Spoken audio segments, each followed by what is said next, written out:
आज सबसे पहली वाणी है चेतना की 109 जिन्होंने प्रेषित की है वो हैंड रेस करें।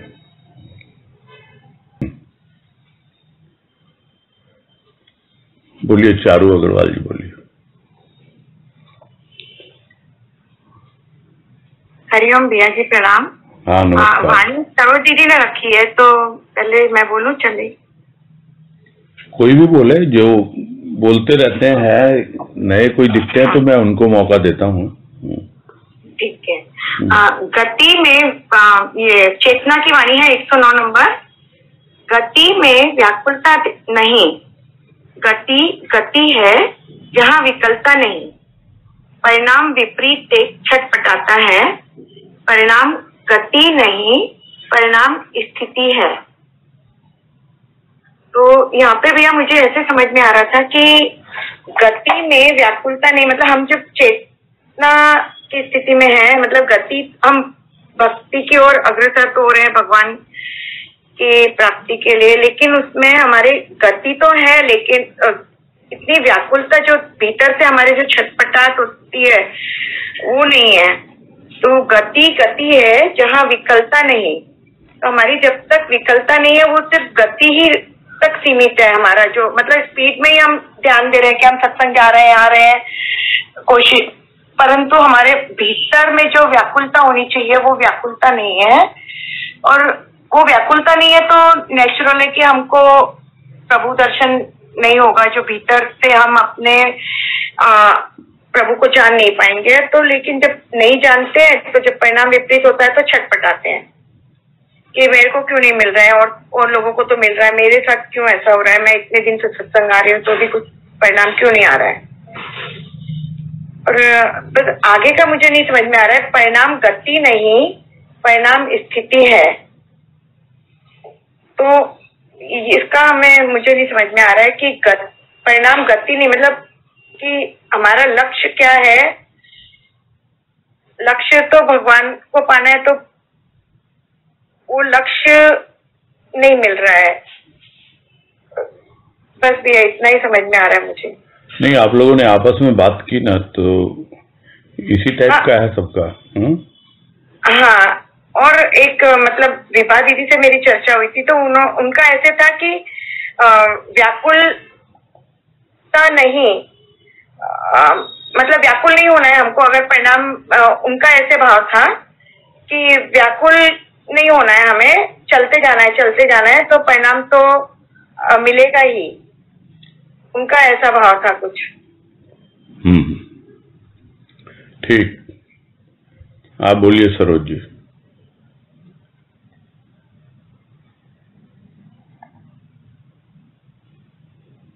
प्रणाम भैया।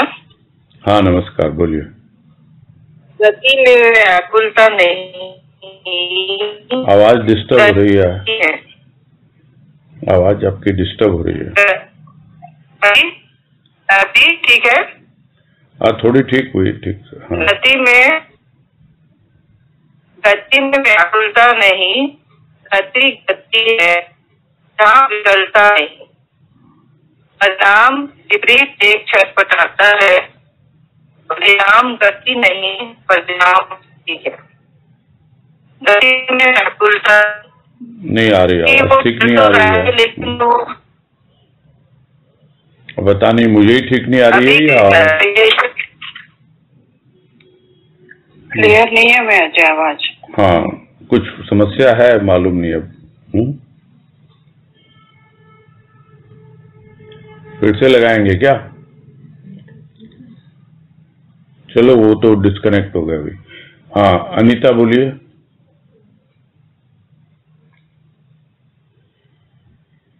हाँ प्रणाम भैया। हाँ नमस्कार, बोलिए। हाँ, गति में व्याकुलता नहीं, गति है जहाँ विकलता नहीं। परिणाम विपरीत देख छटपटाता है। परिणाम गति नहीं, परिणाम स्थिति है।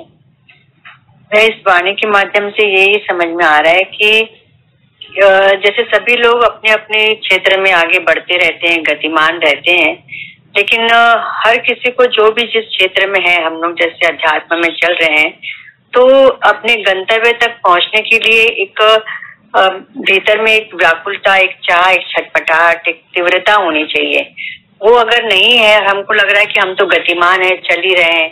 सत्संग में भी हम लोग देखते हैं कि हाँ भाई सत्संग हो रहा है, आ रहे हैं, जा रहे हैं, और मतलब कोई उत्साह नहीं है कि हाँ बस हो गया सत्संग। तो उससे तो बात नहीं बनेगी। जो सदगुरु चाह रहे हैं, जो उन्होंने हमारे भीतर चाह जगाई है, हमको एक डेस्टिनेशन दिया है, अगर वहां तक हमको पहुंचना है तो खुद के भीतर भी उसके लिए चाह, उसकी तड़प होनी चाहिए। तो कह रहा अगर वो सब नहीं है तो फिर क्या है? विकलता बहुत जरूरी है। जैसे हम लोग सुनते हैं ना कि कली भी खिलती है तो उसके भीतर विकलता होती है। तो हमको भी अपने गंतव्य तक पहुंचने के लिए विकलता जरूरी है। लेकिन हम देख रहे, अगर ये देखते हैं कि अरे हम तो कहीं पहुंच ही नहीं पा रहे हैं, कुछ तो नहीं हो रहा है, आगे नहीं बढ़ पा रहे हैं, जब अपने आप को अगर ऐसी स्थिति में पाते हैं तो छटपटाने लगते हैं। तो मतलब व्याकुल वो हो जाता है कि जो चाह रहे थे उसके तो विपरीत हो रहा है, मैं तो आगे बढ़ने की जगह ऐसे लग रहा वही हूँ या नीचे आ गया। तब देख करके छटपटाहट होती है, जब से मतलब विपरीत दिखता है। तो कह रहे हैं कि परिणाम गति नहीं, परिणाम स्थिति है। मेन बात यही लग रही है, जो बहुत ज्यादा क्लियर नहीं है, लेकिन कि तुम कहाँ पहुंचे। चल तो रहे हो, ठीक है, अगर ये समझ रहे हो कि हमको प्रेम भाव मिल रहा है, सब ठीक है, तो फिर तो आगे बढ़ नहीं पाओगे। लेकिन अब तुमको देखना है, तुम चलते चलते अपना एफर्ट करके तुम्हारी कुछ स्थिति बनी क्या, गति में स्थिति बनी क्या। बस या तो सिर्फ गतिमान ही हो, और स्थिति अगर भीतर में बन रही है, कुछ अनुभव हो रहे हैं, वो हमको आगे बढ़ा रहे हैं, तब तो गति भी है, स्थिति भी है। वरना तो फिर गति है तो उससे तो कोई आना जानी नहीं है। हरिओम भैया, बस यही। हरिओम। मुझे तो एकदम अलग ही भाव मिल रहा है इसमें।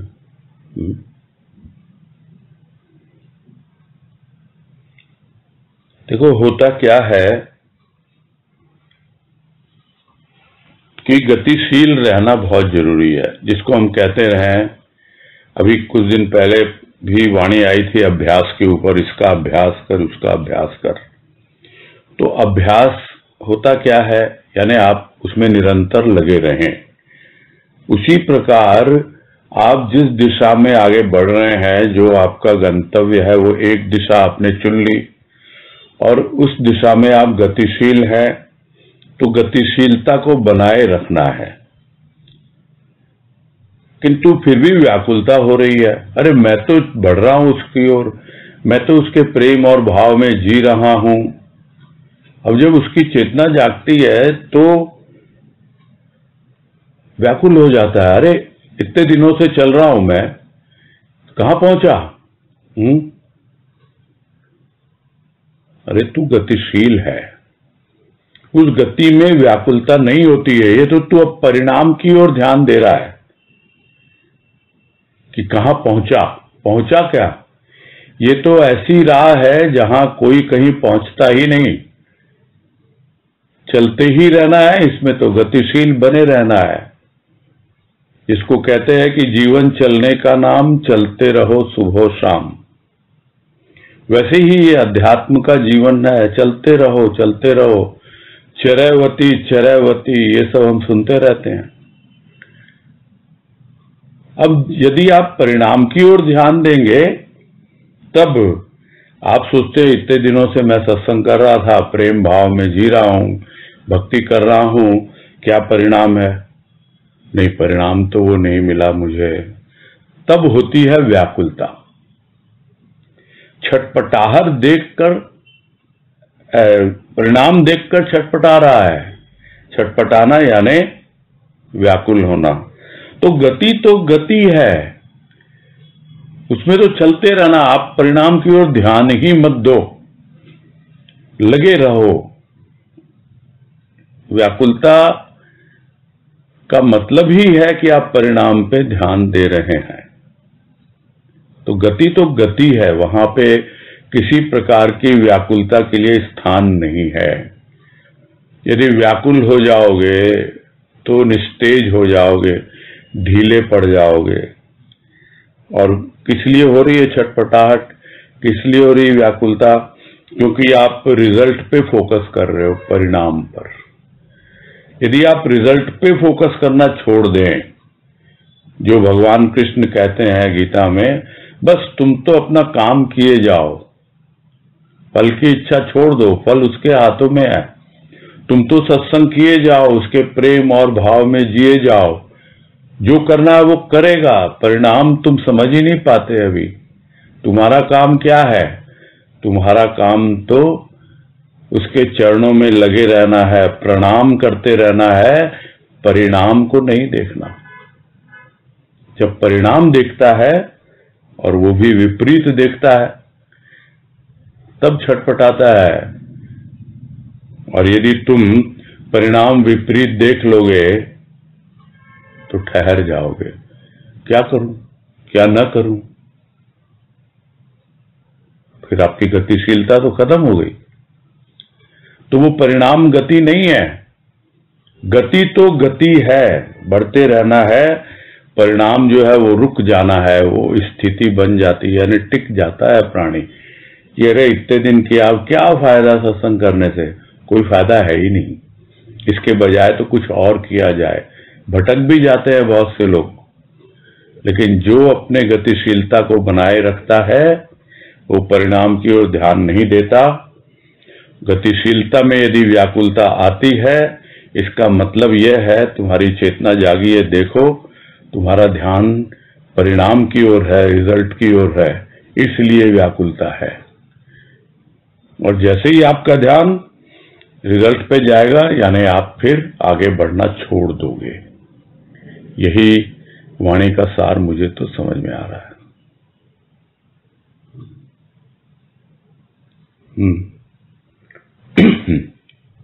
हाँ बोलिए। हाँ भैया, बहुत अच्छा लगा। एकदम डिफरेंट भाव आ गया जो हम लोग ले रहे थे। कि मैं वही कह रहा था ना कि थोड़ा डिफरेंट लग रहा है मुझे, इसका अलग लग रहा है। हाँ भैया, कि विपरीत देख लेगा तो स्थित हो जाएगा, डिप्रेस हो जाएगा, तो रुक जाएगा। और बहुत बहुत अच्छा लगा भैया। ठीक, सही लग रहा है बहुत। ठीक, प्रणाम भैया। कृपा।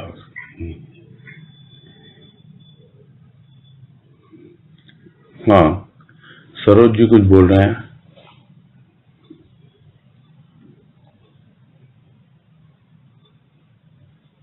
हरिओम। हरिओम। इसमें ये बता रहे कि अपने को गति की चलते ही जाना है। जी हाँ। सोचना नहीं कि पहुंचे कि नहीं पहुंचे। हाँ, कहाँ है क्या नहीं है, ये मार्ग ऐसा ही है। इस पे चलते ही रहना है। आपको परिणाम की ओर ध्यान नहीं देना है। जो मार्ग तुमको दिखलाया है तुम्हारे प्रभु ने, सदगुरु ने, प्रेम और भाव का, उस प्रेम और भाव को जीते हुए जीवन बिताना है और बढ़ते जाना है उसकी ओर। वही चलाने वाला है। तुम्हारा काम क्या है? गतिशीलता। और यही बात आई ना, भगवान कृष्ण भी कहते हैं तुम कर्म किए जाओ, फल की ओर ध्यान मत दो, परिणाम की ओर ध्यान मत दो। बस यही है इसका सार, है ना। हाँ, बहुत अच्छा लगा। हाँ, अजय बंसल।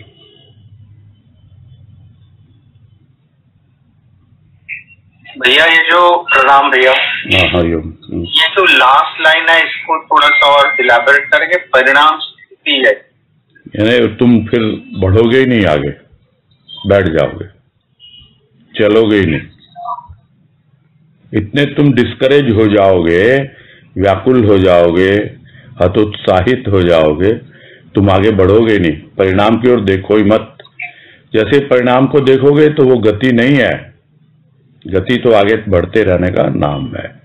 परिणाम तो देखोगे, देखते ही तुम टिक जाओगे, स्थिति यानी रुक गए तुम। अब ये है कहने का मतलब। ठीक है भैया, प्रणाम। हाँ हरिओम। हाँ जी, पूनम जी। हरिओम भैया, प्रणाम। हाँ हरिओम। भैया जैसे हम लोग करते हैं ना कि सेल्फ एनालिसिस करते रहना, तो वो तो परिणाम देखना हुआ, क्या हुआ? अभी वाणी की बात हो रही है, वाणी यही कह रही है। अच्छा। बहुत सी चीजें, बहुत बातें अलग अलग संदर्भ में होती हैं।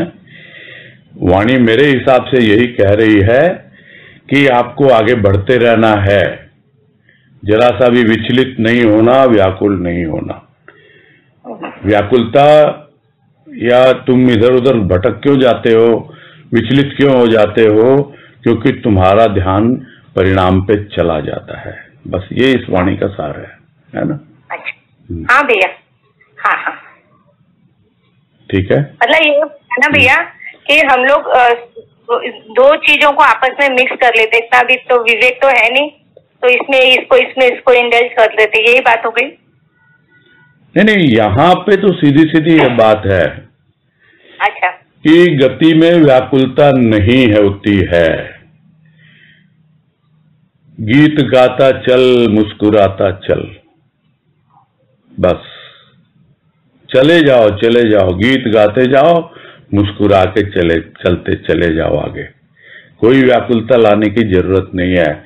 फिर समझा रहे हैं कि व्याकुलता क्यों आ रही है तुम्हारे भीतर, क्योंकि तुम परिणाम को देख रहे हो, और जैसे ही परिणाम को देखोगे ना, आगे बढ़ना छूट जाएगा, तुम्हारा गतिशीलता रुक जाएगी।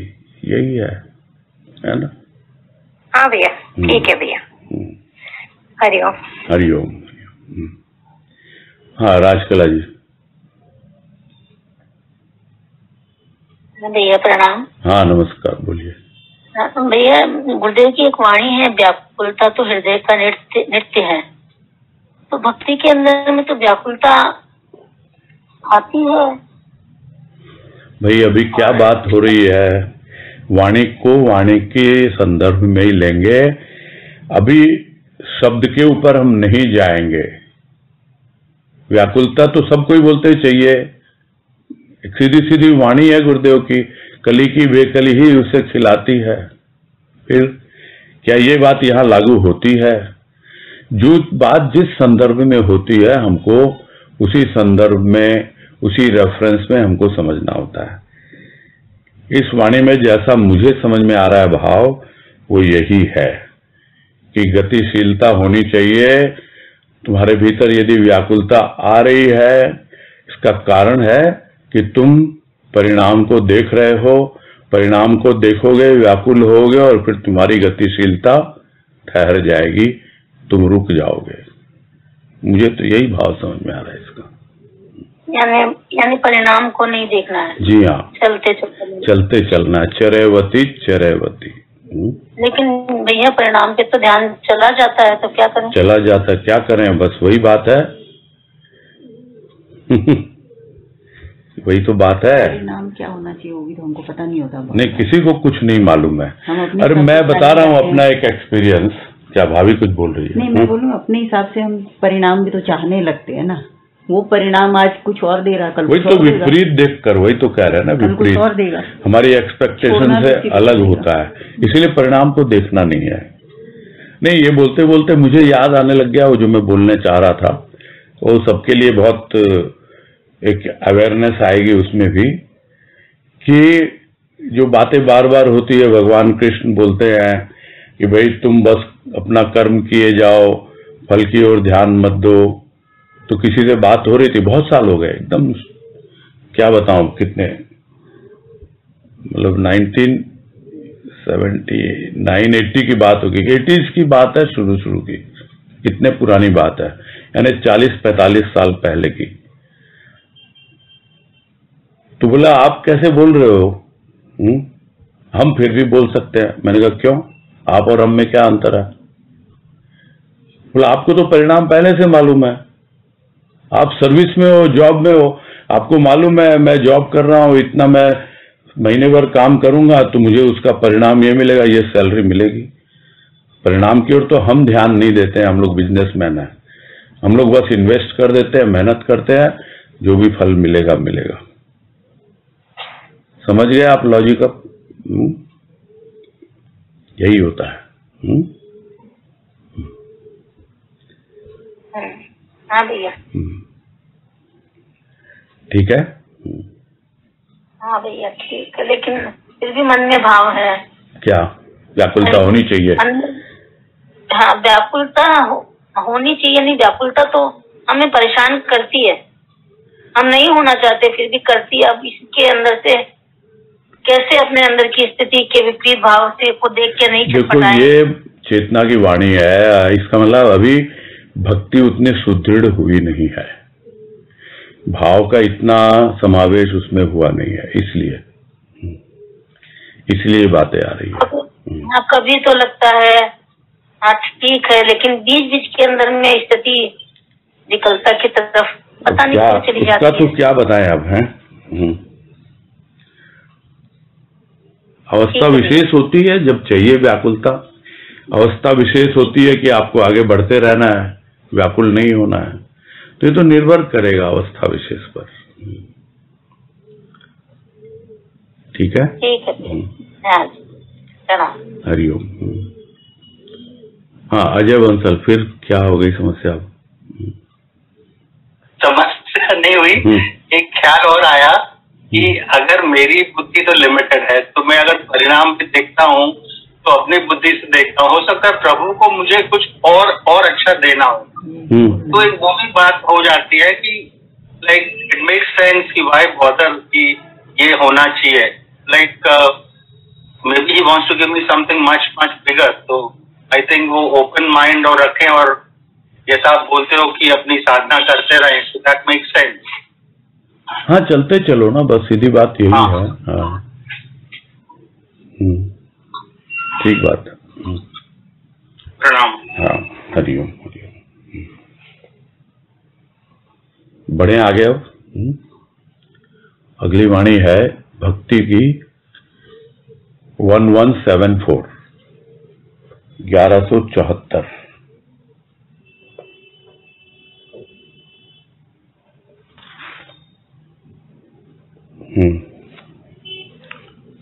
जिन्होंने प्रस्तुत की है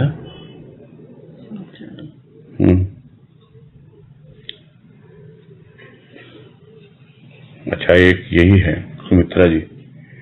बोलिए सुमित्रा भाई। हरिओम भैया। हाँ हरिओम, बोलिए। भक्ति की वाणी है 1174।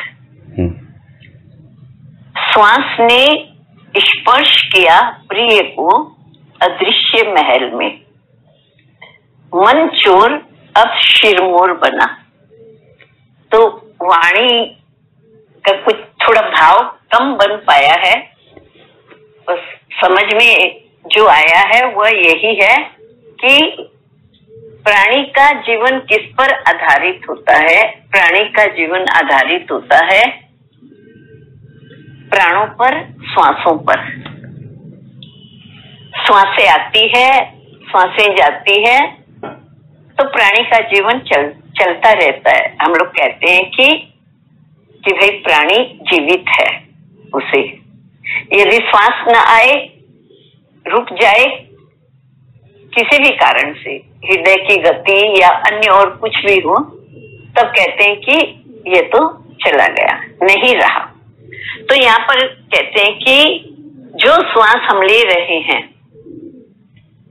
तो वह श्वास, उन श्वासों ने स्पर्श किया प्रिय को।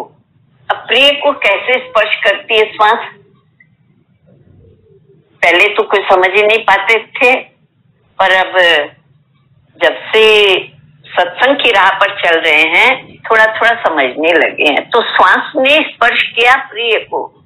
प्रिय को स्पर्श वह जब करेगा जब, जो अभी ऊपर की वाणी में बात हो रही है कि हमें गतिमान रहना है, हमें चलते जाना है, बढ़ते रहना है इसी पथ पर। और बढ़ते बढ़ते कहते हैं कि फिर प्राणी के भीतर में थोड़ा कुछ, जैसे आगे की ओर जब बढ़ता है तो उसके कई से स्टेप्स, कई से कदम, सीढ़ियां वो चढ़ता है, पार करता है। फिर जब उसके भीतर में थोड़े भावों की जागृति होती है, तब वह देखता है कि किस ओर जा रही है मेरी श्वासें। कहते हैं ना हम लोग कि भाई श्वास तो खत्म होने को आ गई, अभी तक भी हमने प्राप्ति नहीं की, अभी तक हमने पाया नहीं। तो अभी तक तो हम लोग क्या है कि बाहरी स्थूल के उसी में ही रमे हुए थे, स्थूल के खेलों में, स्थूल के यही बस। यदि भक्ति भी करते तो कुछ स्थूल की करते थे, स्थूल की चाह न रखकर स्थूल की मांग रखकर, अभी तक उस अदृश्य परमात्मा को जाना ही नहीं और समझा भी नहीं। तो यदि श्वास स्पर्श भी करती है तो उसे आगे जैसे चर्चा हुई थी, चर्चा के दौरान यही समझ में आया कि हम जब भावों को समझने लगते हैं, भाव बनते हैं, जब हमारे भीतर भाव जब बनने लगते हैं, जब हम लोग देखते हैं कि जो है मेरी श्वासों में तो कौन बसा है। पहले तो ये श्वासें कहाँ थी, ये श्वासें थी हमारी हृदय धड़कता था तो हम समझ लेते थे श्वासें हैं। अब फिर समझ में आए कि श्वास तो जो प्राणों के ऊपर टिकी हुई है, ये श्वासें प्राण है तो श्वास है। फिर जब और आगे बढ़ता है, जब उसके समझ भाव जब उसके बनते हैं तो समझ में आता है कि श्वास जो है वह आत्मा का विषय है। आत्मा है प्राणी के भीतर, और उस आत्मा से ही वह उस प्रभु को समझ पाएगा।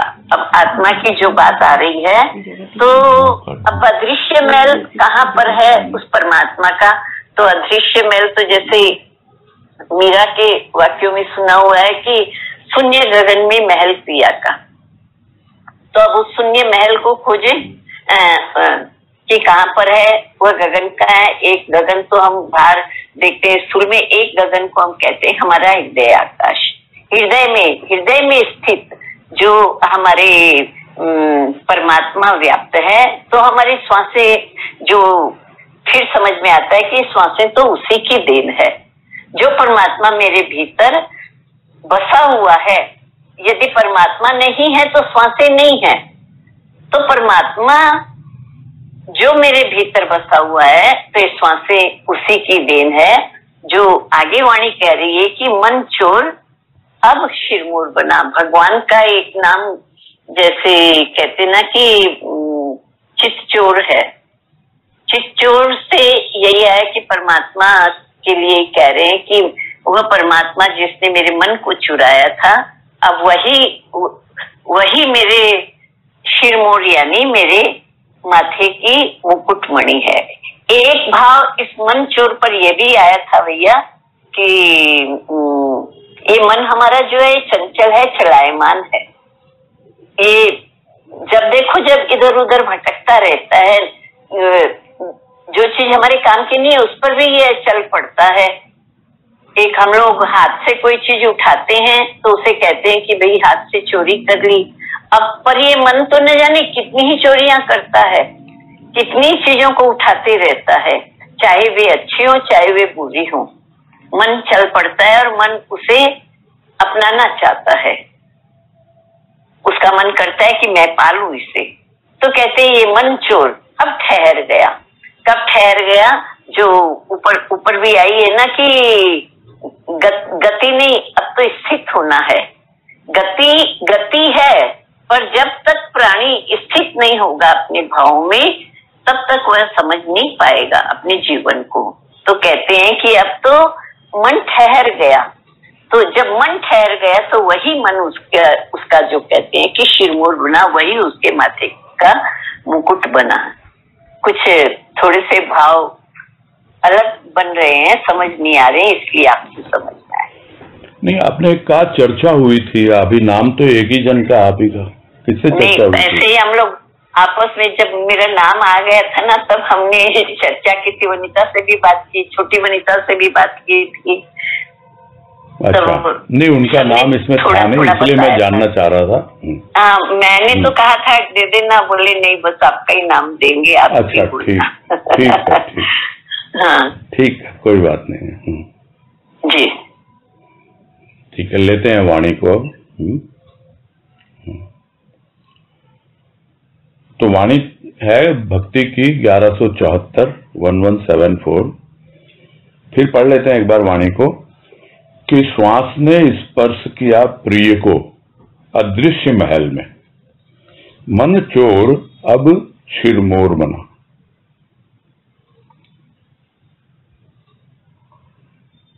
श्वास आ रही है जा रही है, यह इसका एक स्थूल रूप है। श्वास प्राणों का आधार है, ये भी हम सब जानते हैं, किंतु वो कौन से प्राण हैं जिसका आधार है श्वास, और वो प्राण है स्थूल प्राण। प्राणों का एक सूक्ष्म रूप भी होता है और उस सूक्ष्म रूप के बारे में हमें पता नहीं होता। यह तभी पता लगता है जब सद्गुरु का भाव और प्रेम हमारे भीतर प्रवेश करता है, यानी हमारे अंतःकरण में। अभी जो कुछ भी हम भक्ति करते हैं, पूजा आराधना करते हैं, उसमें हमारे स्थूल के प्राणों का भी योगदान नहीं है। हम एक मूर्ति की पूजा करते हैं, कहने को तो हम कहते हैं कि इस मूर्ति की प्राण प्रतिष्ठा हुई है, किंतु क्या उस मूर्ति के प्राणों के साथ हमारे प्राणों का योग होता है? क्योंकि श्वासें मूर्ति ले रही है क्या? उसके भीतर जो प्राण प्रतिष्ठा हुई है वो तो सूक्ष्म प्राण है। तो हमें भी खोजना होगा अपने भीतर कि सूक्ष्म प्राण होते क्या हैं, और उनका आधार है सद्गुरु का भाव। जिस तरह स्थूल प्राणों का आधार है श्वास, वैसे ही सूक्ष्म प्राणों का आधार है भाव। श्वास आती है, श्वास जाती है। कितनी ही बार ये बातें हुई हैं कि शुद्ध वायु आती है, अशुद्ध वायु बाहर निकल जाती है। हमारा जीवन स्वस्थ रहता है, शरीर स्वस्थ रहता है, और वही योगाभ्यास में हम कहते हैं प्राणायाम, श्वासों के ही है सब कुछ। किंतु ये जो है ये सूक्ष्म है, श्वास का एक सूक्ष्म रूप है। तो जिस तरह शुद्ध वायु आती है, अशुद्ध बाहर निकलती है, वैसे ही शुद्ध भाव भीतर प्रवेश करते हैं, प्राणों तक पहुंचते हैं, और जो अभाव जितने हैं यानी अशुद्ध जितना है भीतर, वो बाहर निकल जाता है। जब वो भाव हमारे प्राणों तक, सूक्ष्म के प्राणों तक पहुंच जाता है।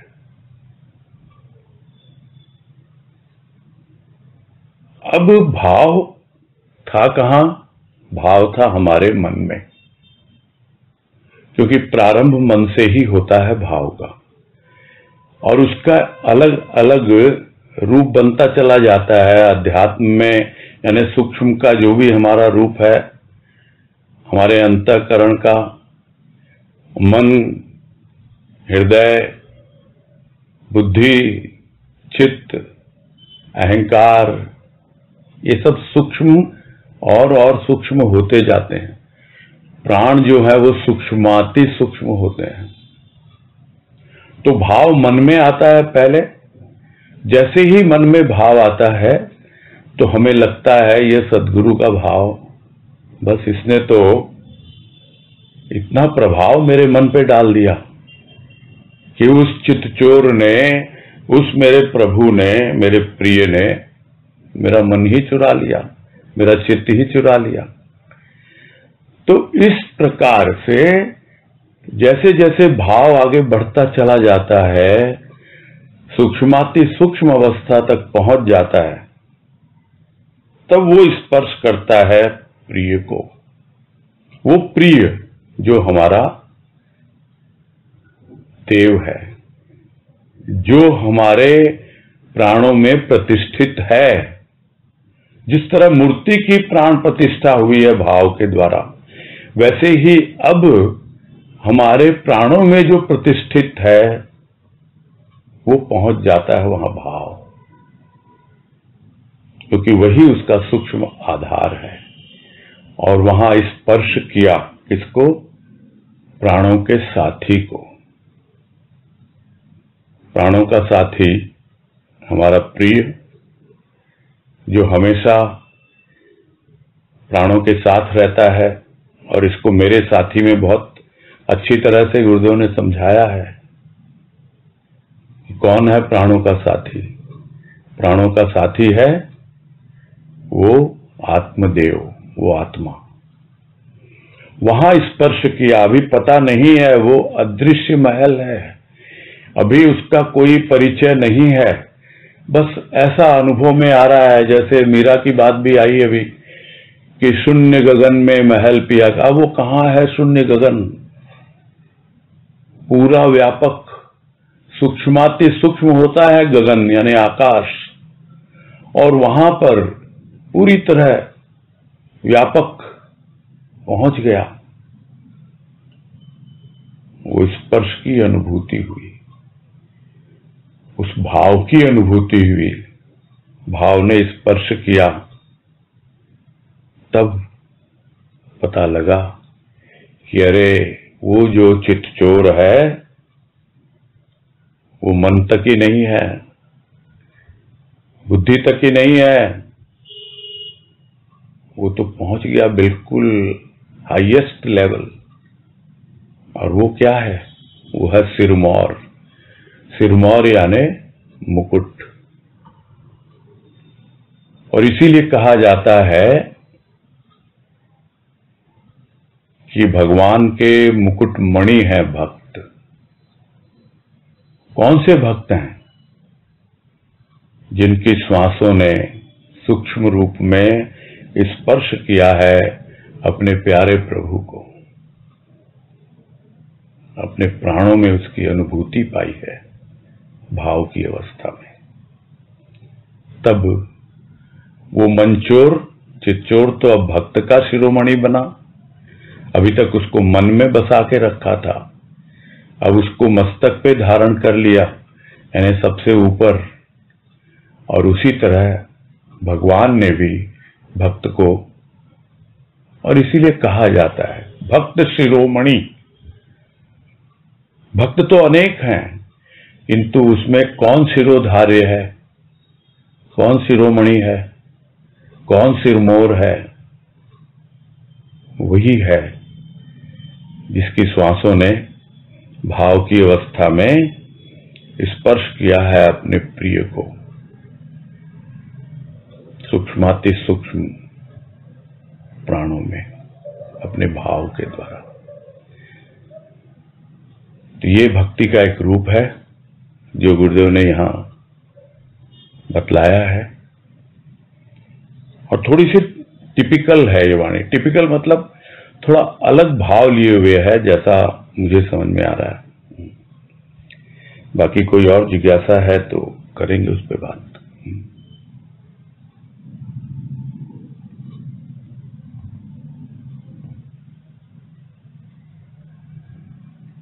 हाँ सुमित्रा भाई।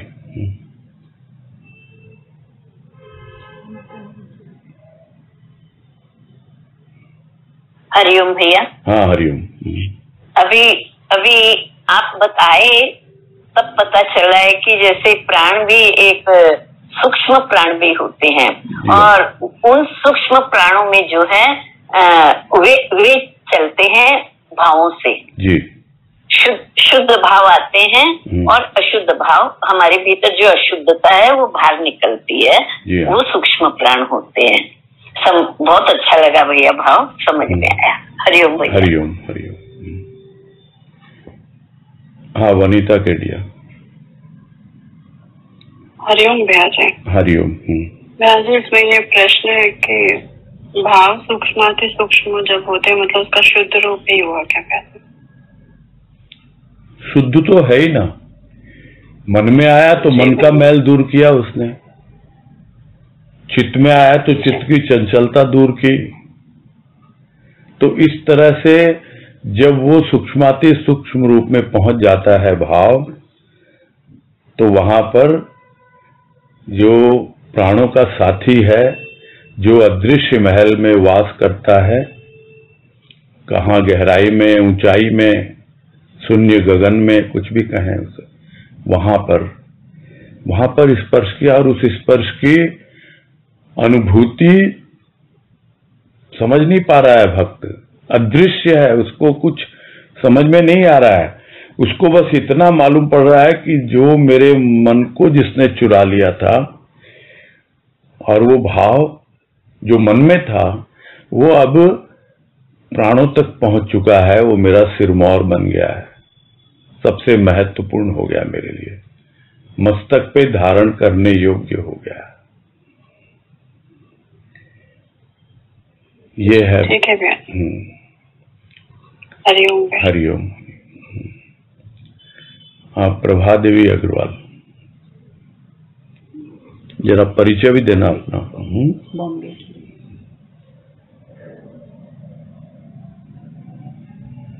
हाँ बोलिए प्रभा जी।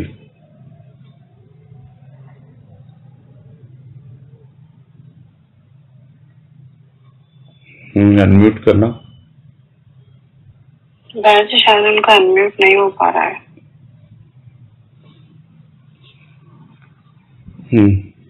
और एक बार अटेम्प्ट करो।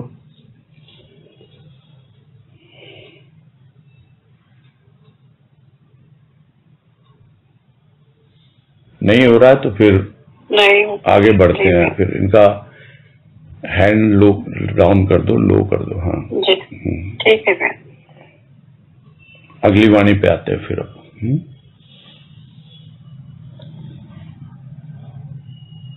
भाव की है 91 नंबर 91।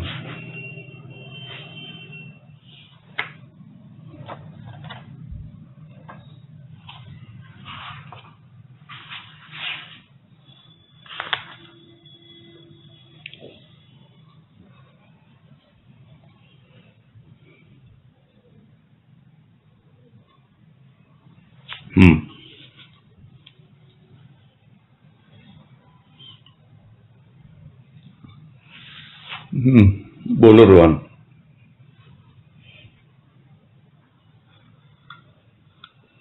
हरिओम भैया। हाँ हरिओम। इसमें कह रहे हैं गुरुदेव कि शर्माई नजरों से देखा तुम्हारी ओर, भरमाई नजरों से तुम्हारी माया की ओर, अब तुम ही जानो क्या था और क्या है। तो भैया इसमें हमने जब चर्चा की थी तो यही भाव लिया कि शर्माई नजरों से मैंने तुम्हारी ओर देखा, क्योंकि मेरे भीतर वो छोटेपन का भाव था, अदनापन का भाव था। और बीबी जी और माँ के भजनों की वो लाइन भी हमने ली थी समझने के लिए, जो बीबी जी ने कहा कि तू अंबर में धूल धरा की एक तक रही निहार, और माँ ने कहा है कि मैं पंख का पानी तुम सूर्य गगन के।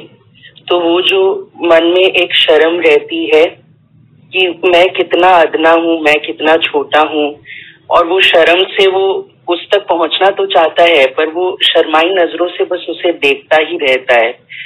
और भरमाई नजरों से तुम्हारी माया की ओर, तो कहता है कि मेरी नजरों में भ्रम था, इसलिए मैं तुम्हारी माया को जो है वो देखकर उसे ही सही समझ रहा था, सच समझ रहा था। मेरी नजरों में भ्रम भरा हुआ था इसलिए। पर अब मुझे धीरे धीरे ओवर द टाइम तुम्हारी कृपा से ये रियलाइज हुआ है कि वो मेरी शर्म ही थी, जो मतलब मैं तुम्हारी ओर ऐसे देखता था, और मेरा भ्रम ही था जो माया को सच समझता था। तो अब वो क्या था, और अब जो एक स्थिति बनी है कि मुझे धीरे धीरे समझ में ये रियलाइज हुआ है कि वो शर्म थी और वो भ्रम था। तो अब ये स्थिति मेरी जो बनी है वो क्या है, और ये आगे मुझे कहाँ तक ले जाने वाली है, ये तुम ही जानो, मैं इसे नहीं समझ पा रहा। इस प्रकार का कुछ भाव भैया इस वाणी से लिया था, पर पूरी तरह क्लियर हुआ नहीं। सुशीला जी बोलिए।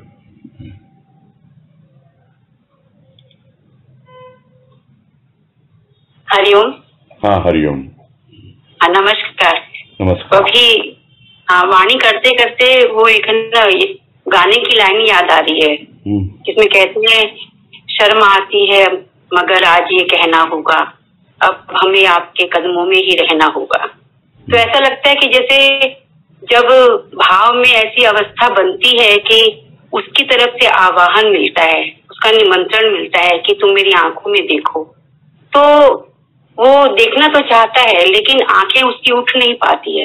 जिस तरह के नई नवेली किसी लड़की को जब सगाई करने के लिए लेकर जाते हैं, दिखाने के लिए दूल्हे को, भाभी दूल्हे को, तो उसको कहा जाता है कि दोनों आपस में एक दूसरे को देख लो, लेकिन वो नजरें उठाकर उसको देख नहीं पाती है। तो इसी तरह अपने इष्ट का आह्वान तो पा रहा है अब, लेकिन आंखें उठाकर उसको देख नहीं पा रहा, नजरें उसकी पूरी उठ नहीं पा रही है। और दुनिया भी दिखलाई देती है, उस समय समाज भी दिखलाई देता है, तो भरमाई नजरों से उसकी माया भी दिखलाई दे रही है कि ये माया है, ये मुझे लुभा रही थी, लेकिन अब तो तुम सामने हो मेरे, अब तो तुम्हें मुझे देखना चाहिए, लेकिन मेरी नजरें तो उठ ही नहीं रही है। तो मेरी क्या स्थिति है, क्या मेरी अवस्था है, मतलब आकलन नहीं कर पा रहा है, समझ नहीं पा रहा है कि ये क्या अवस्था बढ़ रही है। उसकी तरफ से पूरा आमंत्रण मिल रहा है, लेकिन कौन रोक रहा है, क्या चीज है, समझ नहीं आ रही है।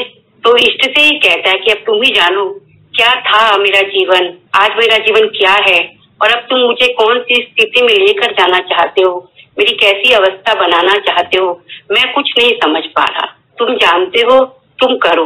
तो लगता है जैसे टोटल सरेंडर करके वो अपने आप को अपने इष्ट के मतलब है ना, अपने इष्ट के ऊपर छोड़ रहा है कि मेरा हाल बस तुम्हारे सामने है, तुम जानो मेरा जीवन क्या था और क्या है, मैं कुछ समझ नहीं पा रहा। वैसे ही करके समझ में आई वाणी, लेकिन क्लियर नहीं हुआ। आप बताइए।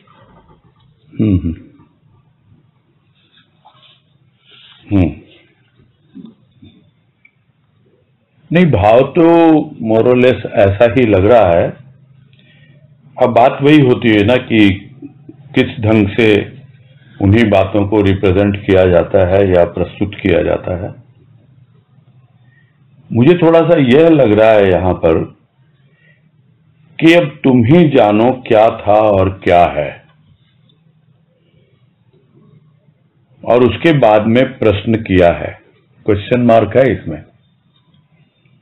तुम ही जानो, तुम तो जानते ही हो, आज से जान रहे हो क्या, शुरू से जान रहे हो, जब से तुम्हारी भक्ति में लगा, जब से तुम्हें प्रेम करना प्रारंभ किया, तुम्हारे भाव में जीने लगा, तब से ही तुम जानते हो, और आज भी तुम जान रहे हो। वो एक प्रारंभिक अवस्था थी जब मैं शर्मा रहा था, तुम्हारे आमंत्रण को भी स्वीकार नहीं कर रहा था। तुम कहते थे, कहते रहे और आज भी कहते हो कि मेरी आंखों में देख, मेरी आंखों से देख, मुझे देख। एक और वाणी है गुरुदेव की। तो मेरी आंखों में देख का जो आमंत्रण है वो मुझे समझ नहीं आ रहा, कैसे देखूं तुम्हारी आंखों में, क्या मुझ में इतनी क्षमता है? मेरी तो नजरें बस झुकी हुई हैं। और यह प्रेम की एक प्रारंभिक अवस्था होती है, यानी भक्ति की एक प्रारंभिक अवस्था है कि जब भक्त शर्माई नजरों से देखता है, नजरें मिलाता नहीं है उससे, नजरें झुकाकर ही रखता है। किंतु जैसे जैसे वो अपने प्रिय के आमंत्रण को स्वीकार करता है और आगे बढ़ता है भक्ति में, और उसके भाव की दृष्टि भी खुलती है, और उस दृष्टि से वो अपने आप को भी देखना सीखता है भक्त, और अपने प्रभु को भी देखना सीखता है।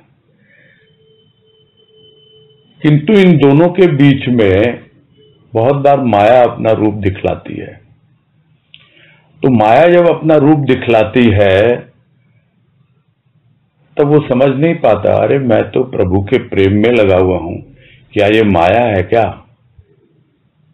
मायापति वो है, सुनता आया है, और मैं उसकी भक्ति कर रहा हूं, क्या वो मुझे स्वीकार नहीं कर रहा? वो माया को ही स्वीकार करता है। जिस तरह पति सिर्फ पत्नी को ही स्वीकार करता है, क्या वो सिर्फ माया का ही पति है? क्या वो मेरा पति नहीं, मेरी पत्नी नहीं रखेगा? क्या मेरा भ्रम दूर नहीं करेगा वो? क्योंकि भ्रम तो है कि माया है, मुझे आगे बढ़ने ही नहीं देगी। ये तो कभी मुझे ज्ञान प्राप्त करने ही नहीं देगी, हमेशा अपना भ्रम जाल फैलाती रहेगी, माया जाल फैलाती रहेगी।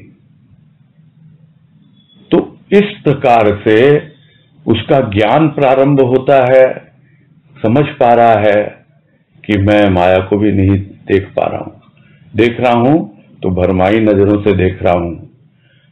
घबराते घबराते, डरते डरते, मालूम नहीं माया क्या कर दे। किंतु जब उसकी भाव की दृष्टि मिलती है, उसकी आंखों में देखते देखते, इसको गुरुदेव ने कहा ना उस वाणी में कि मेरी आंखों में देख, मेरी आंखों से देख। अब तुम अपनी नजरों से मत देखो, मेरी नजरों से देखो। तो मेरी आंखों से जब तू देखेगा तब तुझे मालूम पड़ेगा कि अब शर्माई नजरों से नहीं देखना है, अब तो शर्म खुल गई। और जैसे जैसे शर्म खुलती है वैसे वैसे भरम भी दूर होते हैं, क्योंकि भाव आ गया अब जीवन में, और वो भाव ले जा रहा है भक्त को ज्ञान की ओर। तो ये एक अकिंचन सी अवस्था भक्त की बन गई, और वो पूछ रहा है अपने प्रभु से कि प्रारंभ तो ऐसे हुआ, तो उस वक्त क्या था ये भी तुम जानो, और आज क्या स्थिति है क्या मैं बताऊं तुम्हें, वो तो तुम जानते ही हो कि क्या था और क्या है। तो यहां पर भाव में एक ऐसी अवस्था का वर्णन किया है गुरुदेव ने जहां पर भक्ति और ज्ञान दोनों आ रहे हैं साथ में, जहां पर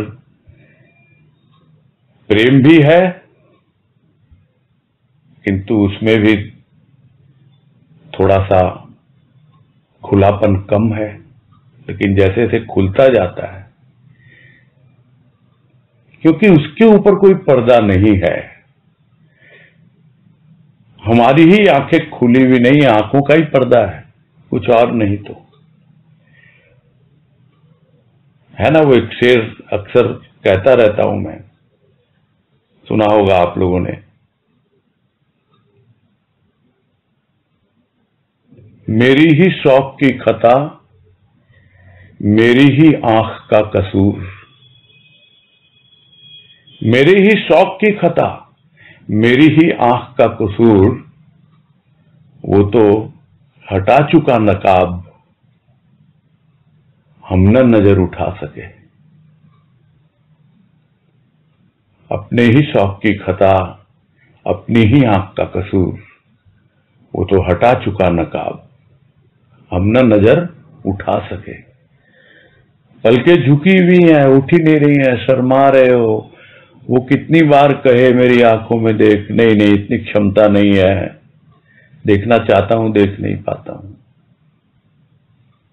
तो प्रारंभ तो ऐसे ही होता है, उसी तरह है, क्या था और क्या है। अब भक्त ऐसे अकिंचन भाव में, अरे मैं तुमको क्या बतलाऊं, तुम तो सब जानते हो, फिर भी तुम मेरे मुख से क्या सुनना चाहते हो। तुम जानो, तुम्हारा काम जाने, ऐसा ही कुछ भाव समझ में आ रहा है।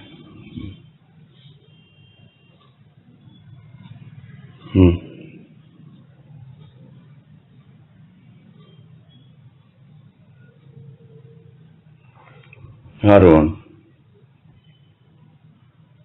हाँ भैया, काफी स्पष्ट हो गया और काफी संतुष्टि भी हुई है स्वाणी के अर्थ से। अब कृपा है गुरुदेव।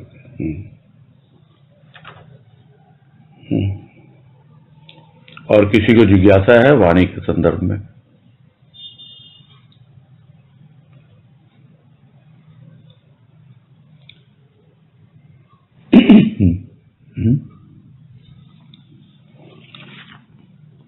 है अभी 2-3 मिनट है, और कोई बात है तो कर लेते हैं, नहीं तो फिर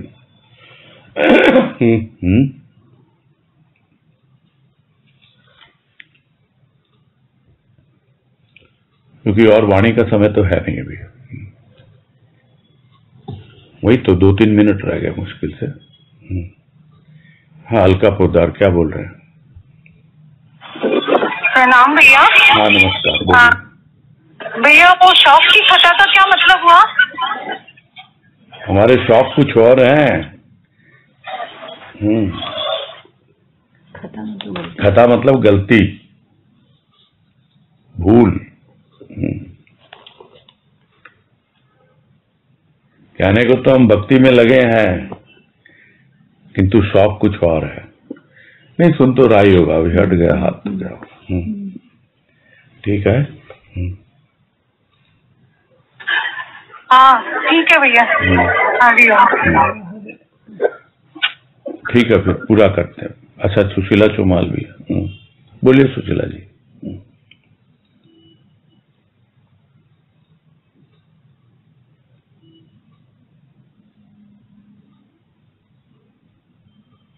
वाणी सुन के तो बहुत तृप्ति हो गई, बहुत अच्छा लग रहा है, कुछ प्रश्न नहीं थे। अच्छा। ऐसे ही हाथ उठ गया। चलो अच्छी बात। नजर भी उड़ गई, नकाब भी उड़ गया, सब कुछ हो गया।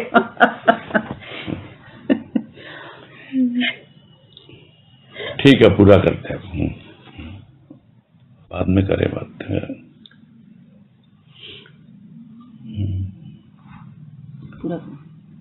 हरिओम है अजय।